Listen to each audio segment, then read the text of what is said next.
Udah di record?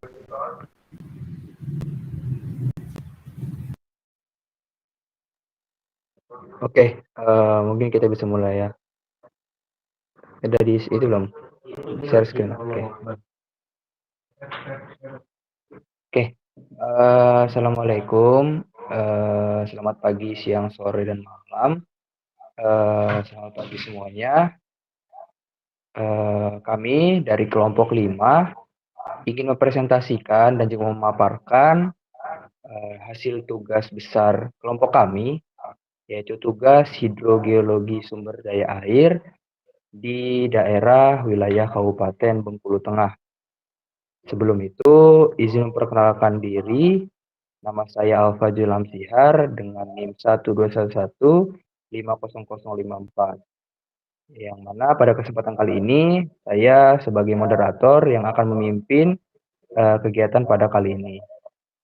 Oke, selanjutnya, ini adalah nama-nama dari anggota kelompok kami.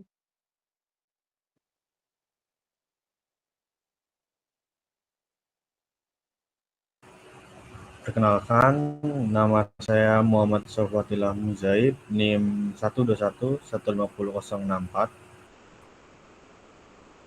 Perkenalkan, nama saya Fatih Rashid, NIM 121150026.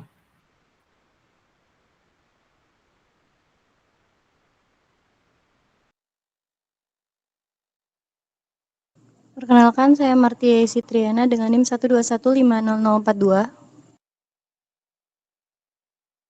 Perkenalkan, saya Aida Rafikah dengan NIM 121150086.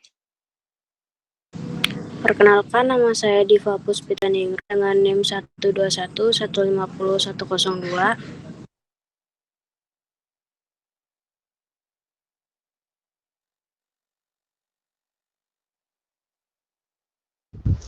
Perkenalkan, nama saya Nathan Eliana Susipa dengan NIM 121150006.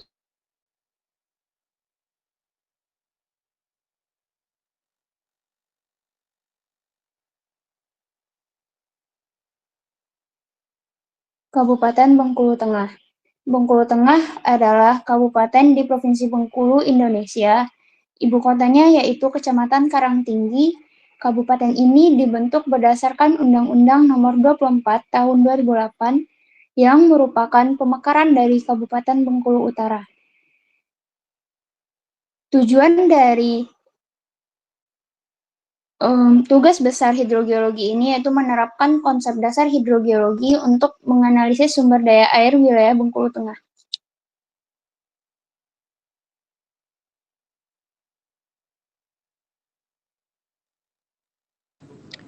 Hidrostratigrafi dari geologi regional.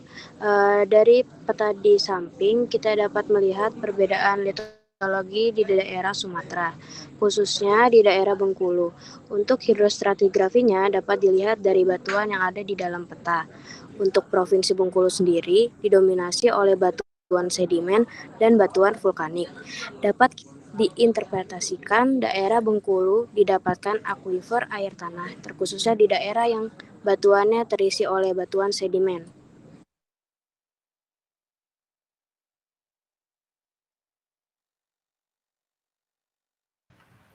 Neraca air dari data klimatologi Bengkulu Tengah. Dalam perhitungannya, neraca air dapat menggambarkan curah hujan yang tertampung dalam daerah Richard. Penguapan kembali sebagai evapotranspirasi. Air yang mengalir di permukaan sebagai surface direct runoff maupun infiltrasi air tanah. Dan data yang dibutuhkan dalam estimasi water balance FJMOC yaitu curah hujan sebagai CH, hari hujan N, kelembapan udara RH, temperatur udara T, lama penyinaran matahari S, dan kecepatan angin W. Berikut data dari neraca air atau data curah hujan Bengkulu Tengah dari bulan Januari sampai bulan Desember. Yang mana pada kurva bisa kita lihat pada bulan Januari memiliki curah hujan yang paling tinggi dan curah hujan yang paling rendah terdapat pada bulan April.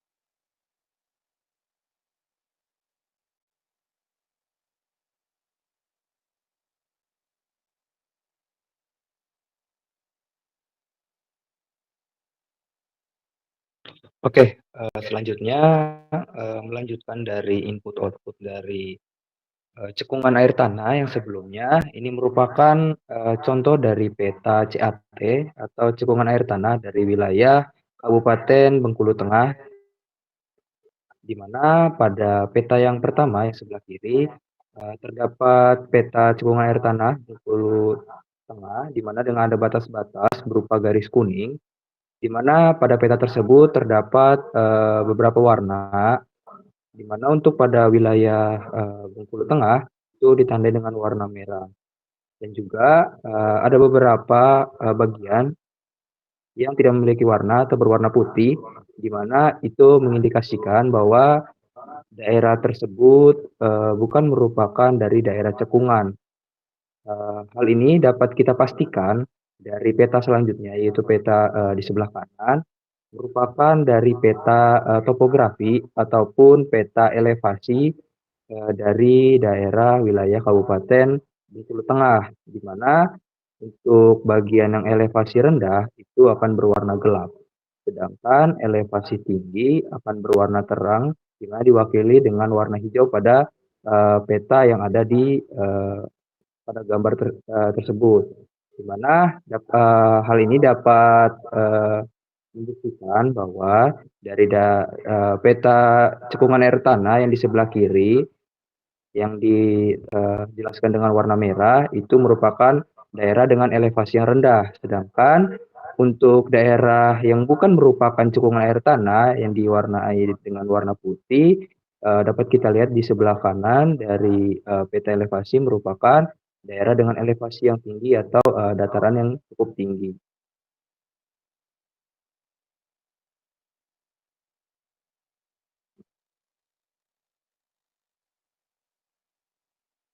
Selanjutnya, pada wilayah Bengkulu Tengah memiliki potensi air tanah yang tinggi jika dilihat dari CAT-nya. Seperti yang sudah dijelaskan sebelumnya bahwa untuk potensi air tanah ini sebenarnya memiliki potensi yang tinggi serta dipengaruhi karena morfologi dan bentuk lahan yang landai hingga datar sesuai dengan daerah yang sudah dijelaskan sebelumnya, yaitu pada slide cekungan air tanah, yaitu pada di bagian Bengkulu Tengah, yaitu pada bagian selatannya, yang mendukung potensi air tanah menjadi baik. Selanjutnya untuk tipologi sistem aquifer, untuk sistem aquifernya yaitu endapan gunung api. Alasannya karena berdasarkan litologi yang ada di sana di bagian Bengkulu Tengah dan berada pada daerah yang dituju, yaitu juga berdasarkan peta geologi regional, yaitu terdiri dari litologi seperti lava atau tuff, sehingga dari situlah ditentukan bahwa tipologi sistem aquifer yaitu berupa endapan gunung api. Untuk hal ini sebenarnya juga ada perselingan batuan sedimen yang dimana itu merupakan suatu hal yang cocok karena batuan sedimen merupakan batuan yang memiliki butir sehingga dapat menyimpan fluida dengan baik dan ditutup oleh batuan kristalin sehingga menyebabkan terakumulasinya air tanah yang cukup besar dan muncul sebagai mata air dengan debit yang bervariasi. Selain sistem media pori, potensi air tanah pada daerah ini dijumpai pula pada aquifer dengan sistem media rekahan, yaitu yang dimana yang kita tahu untuk batuan beku itu kurang dapat menyimpan fluida, namun ada pengecualian di sini yang dapat menyebabkan suatu daerah atau daerah Bengkulu Tengah ini memiliki potensi air yang tinggi karena mungkin memiliki rekahan atau fracture basement atau kita sebutnya seperti itu, sehingga pada fracture basement ini menyebabkan fluida-fluida terperangkap pada rekan-rekahan batuan kristalin.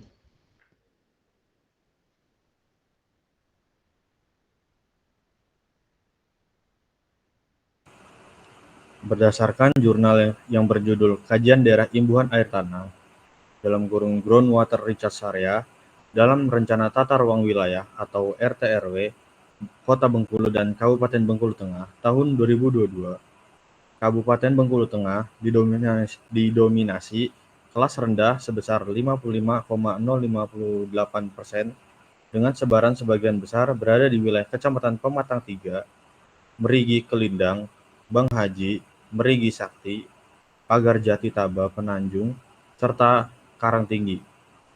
Kelas sangat baik sebesar 26,536% dengan sebaran sebagian besar berada di wilayah Kecamatan Pondok Kelapa, Pondok Kubang, sebagian Talang 4, serta Karangtinggi.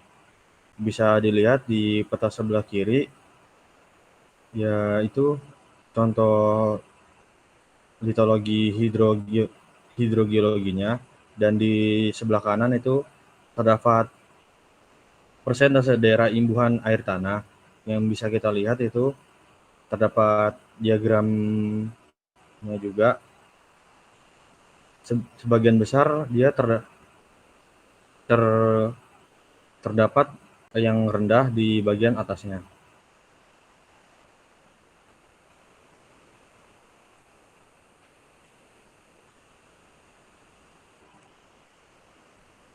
Berdasarkan hasil analisis dari peta cekungan air tanah, peta regional, peta kemiringan lereng, topologi akuifer, dan referensi jurnal yang kita temukan, maka didapatkan hasil analisa data yang mana merujuk kepada peta citra satelit potensi air tanah berada pada sekitar daerah barat daya yang memanjang sampai daerah barat laut Bengkulu Tengah, meskipun termasuk dalam produktivitas akuifer yang terbilang cukup kecil.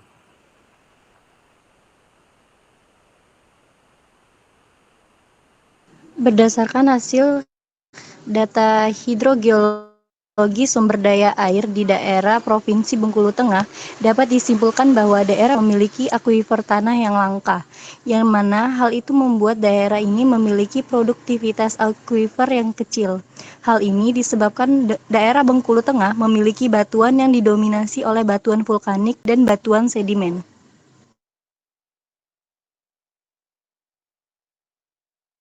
Baik, mungkin saya dapat simpulkan dari keseluruhan presentasi kami untuk potensi air dari wilayah Kabupaten Bengkulu Tengah itu termasuk rendah, dan juga ada beberapa bagian yang berpotensi cukup tinggi, di mana dilihat dari litologi yang ada, di mana sebagian dari wilayah Bengkulu Tengah memiliki litologi berupa batuan vulkanik seperti itu, dan juga beberapa batuan beku seperti granit dan juga diorit.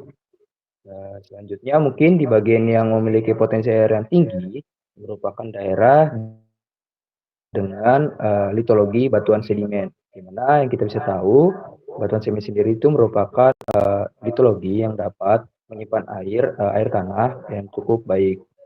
Mungkin hal itu saja hasil dari diskusi tugas besar hidrologi dari kelompok kami, yaitu kelompok 5. Kurang lebihnya mohon maaf. Semoga apa yang kami paparkan, apa yang kami sampaikan bisa menjadi ilmu yang bermanfaat bagi teman-teman sekalian. Kurang lebihnya mohon maaf. Wassalamualaikum warahmatullahi wabarakatuh. Selamat pagi, siang, sore, dan malam. Sekarang sumber air sudah dekat, beta sonde pernah terlambat lagi. Lebih mudah bantu mama ambil air untuk mandi adik. Karena mudah ambil air, katong bisa hidup sehat.